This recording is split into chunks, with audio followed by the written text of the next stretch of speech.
Welcome to the debut episode of the Ozzone Layer podcast. I'm your host, Phil Ozzone.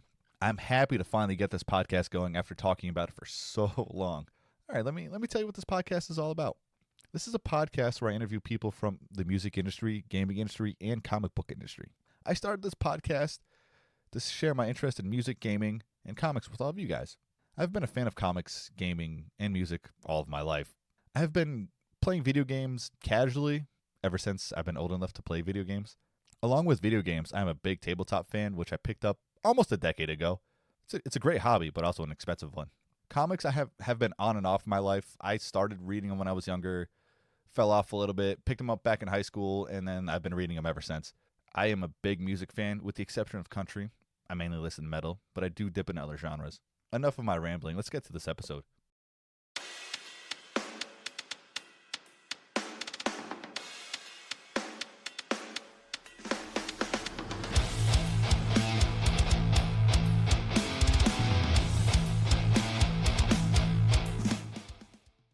On this episode of the Ozzone Layer, I talk about what I did at PAX East, and I speak with guitar YouTuber Rob Scallon about his upcoming game Fretless, and Chris from Daylight Basement Studios about their game Rightfully Barry Arms.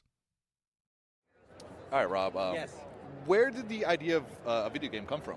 Ooh, so this one actually comes back a long time. So Jeff and I kind of had the idea simultaneously. Jeff and I have been making videos together and working on creative projects for a really long time. And it kind of came about at the same time. I was doing videos like Choose Your Own Adventure YouTube videos, where you would then, at the end of the video, click to another video. And it was kind of like a video game. I called them YouTube video games. And we did one that was a battle system, like battling with instruments. And I went to Jeff, like, what if we do another one of these videos, but then we go and link to like a Flash game, like a simple Flash game. And at the same time, he had like a kind of similar idea. And then it just really just went on from there. And it's just kept spiraling. And every time we had a new idea, we're like, oh, we got to implement this. We got to implement this. We got to implement this. And then just spiraled into what it is today. What was the inspiration for Fretless? For Fretless? Probably for me, that guitar battle video game that I did on YouTube. That was for me was the first inspiration, because I wanted to do another turn-based YouTube video game, and battling with instruments just seemed to make sense. We kind of did it in the first one. I did an earlier YouTube video game that had a little bit of that. So that was really it, and that was like 6-7 years ago. So that's kind of where the idea came about. So how have you been involved in the process throughout? Have you been involved with it like throughout the whole thing? Yes, but all the real heavy lifting is done by the team. It's done by Ritual Studios. I'm not doing any of the coding. I'm not programming any of the music or doing any of the sound design. I'm more just there to be like, this is cool. I have this idea. Can we do this? Which has been really fun, because it's like, it would be fun if you you leveled up your character with guitar pedals, and then you got like a tube screamer type thing, and then your attacks went up because your gain went up. How cool would that be? And then like next time I see them, they've got it like mocked up. So I want to say, since they're doing all the heavy lifting, I want to say 0. But I've been along for the process, but I'm not doing any of the actual coding. Working with your sound designer, Yeah. Was he bouncing ideas off you? And, were you working with him to create a nice cool score and all that fun stuff? The score. So a lot of the music is based off of a lot of my original music, but the sound design is Jeff. He's the one that's putting it into the game, and I'm just there to have ideas, really. But again, the heavy lifting is done by Jeff. When does the game release? 2024. That's it. That's Rob Scallon. Thank you, Rob. That's it. Yeah, that's it. Just 2024. Probably, later in the year. We don't have a release date. I would love to be able to give you a release date, but we don't have one. Yeah. Hey, Phil, jumping in here real quick. Had a great time at PAX East 2024 last weekend. Played a lot of fun games like New Blood's Fallen Aces, and this game from Poland in the Games from Poland booth, which I cannot remember the name of. I also met up with one of my friends who streams on Twitch, so check him out. His info will be linked in the description of this podcast. He goes by the name of Typhlosion Tycoon. And I hung out with my friends who attended PAX with. Anyway, let's get back to the episode. I am here at Rightfully Barely Arms, I'm sorry, at PAX East 2024. I'm talking to... Chris Bishke, one of the developers on the project. So, Chris, what was the inspiration behind Rightfully Barely Arms? Yeah. Or Barely Arms? Yeah, Rightfully Barely Arms is a twin-stick bullet hell roguelite. We're kind of just like really interested in that genre for multiple reasons. We really like the roguelike aspect of it and being able to involve the community during early access.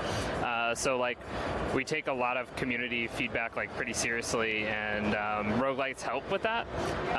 The main inspiration for like the Barely Arms part of it is there's like a kid that's imagining their child playing with their teddy bear and kind of fighting different battles with like anxieties or things that they don't like in their life, things like that. What type of games were you guys playing that just inspired you to create a game like this? So, big fan of Nuclear Throne. I had a lot of fun with that game, and I think there was like a lot of design elements that from Nuclear Throne that ended up in this game. Games like Dead Cells, and then like Hades kind of came out during the mid-release of this game, and we were trying to experiment stuff with like dungeon planning and crawling and like choosing dungeons based on like reward choices and stuff like that. And then Hades dropped, and they were doing that with like the door choices, so it was like really good reinforcement of like, oh, like we can do this, people really like it, and that had a big influence on design as well. Your sound design, like, did you guys do that in-house, or did you guys have to go outside and get someone to do it? Most of the sound effects, we buy like certain assets and license certain assets for. The music is all an original soundtrack done by Garrett Rose. He's a great musician, great composer. Jumped on the project and was able to like kind of capture the elements and the universe that we wanted within it, the world. I do like the art style of it, and was that a group effort to come up with that art style? Yeah, so I did the in-game art, and Mike also helps with that too. But we kind of were heavily inspired by like games that we grew up with, and like the pixel art is part of it. But we also kind of wanted to put a little bit of a new age twist to it. So while it's nostalgic, it feels a little bit more modern or different than like a 90s or an 80s game, because you got this like 2D world, but like 3D props and 3D environment, so it looks a little different than that. Yeah. Thank you. And last question. Is the game out now? Yeah, so the game's out in Steam Early Access.